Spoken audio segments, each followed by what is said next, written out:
If you go back even a decade and a half in Grand Rapids, you're going to find a downtown with little or no residential population. You're going to find very few opportunities for entertainment, for dining. You're going to find no craft breweries downtown. And you're going to see that as you walk up Monroe Center, just about half the buildings are vacant. Today there isn't a vacancy any place in downtown. There's a vibrant scene at night downtown. Everybody doesn't simply flee to the suburbs. In fact, the suburbs are coming into the city. And it's just created a dramatically different environment in our downtown Grand Rapids. Now that is catalytic. I mean, that feeds other development. Much of that can be tied right back to the kinds of investments that the state of Michigan, the city of Grand Rapids were willing to make in partnership with the private sector.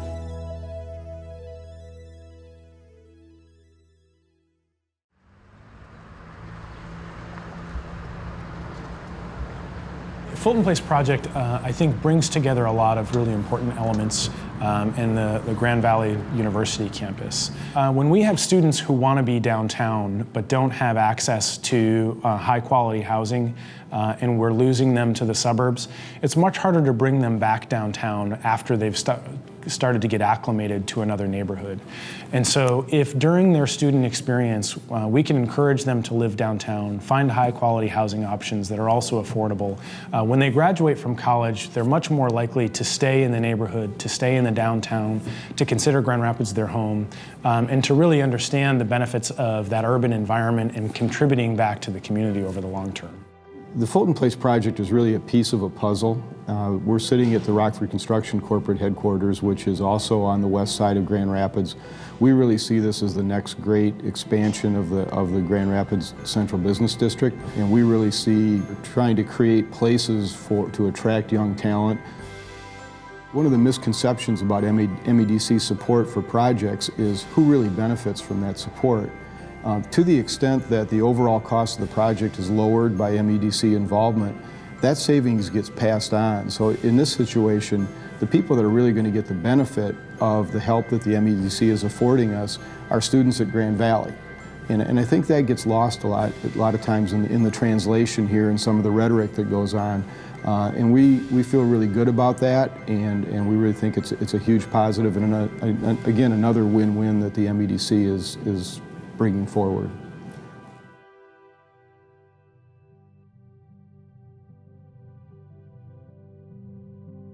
Being a Grand Rapidian my whole life, I've watched the metamorphosis over the last 58 years.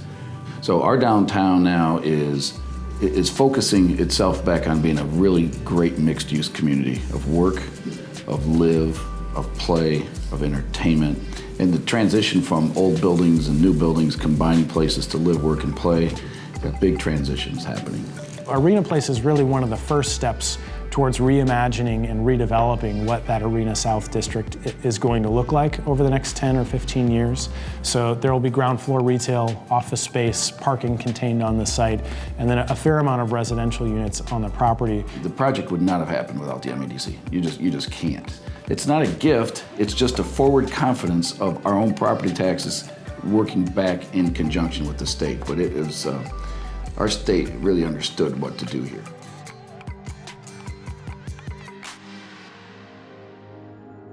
So the great thing about the downtown market is it has become a central gathering place in a neighborhood that previously didn't have a lot happening. This is an interesting place because not only are we a retail market, which when people think in terms of the downtown market, that's typically what they think about. They don't think about a lot of the other things that we offer. And so it's not only a place where food vendors are selling products to be consumed on site, it's also a place where kids are going to learn in a really great commercial kitchen how to cook. It's a place where lots of classes are being taught on a regular basis. There's an indoor greenhouse. So it's become really a source of pride, I think, for the city and for West Michigan in general. And it's because it's such a great example of the way the state of Michigan, the city of Grand Rapids, and the private sector can work together. It is driving development throughout that part of downtown. Even as the market was opening, there were brand new residential units opening up at Baker Lofts, and immediately next door right now in the old Klingman building is development of another residential project. So it's been a new anchor for that neighborhood, and it's driving economic development throughout the neighborhood.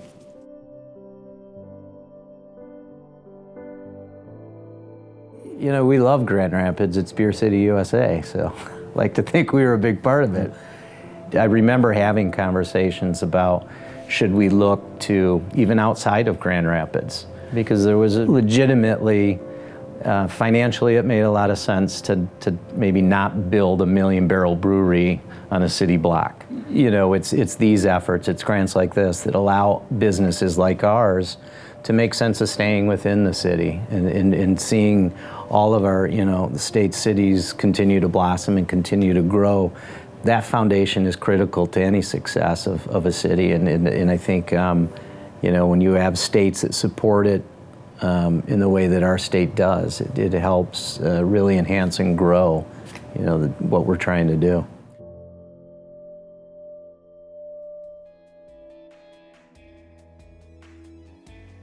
I think Grand Rapids, you know, for a couple of decades has had a reputation as being conservative, and I think that as people are coming back to Grand Rapids who haven't been here in 10 years or more, they're really realizing that this is a really vibrant city. And I think folks on the east side of the state and from outside of the state who haven't been reintroduced to Grand Rapids in the last 10 years and are coming back are really happily surprised by what they're finding in terms of local culture. So let me finally say that I'm not blind to the fact that without the kind of investment we've had from the state of Michigan, without the kind of investment that the private sector has been willing to make in partnership with local government, I'm not blind to the fact that we would be nowhere near where we are today without that kind of investment. We wouldn't have the vibrancy, we wouldn't have the jobs, we wouldn't have the residential population coming downtown.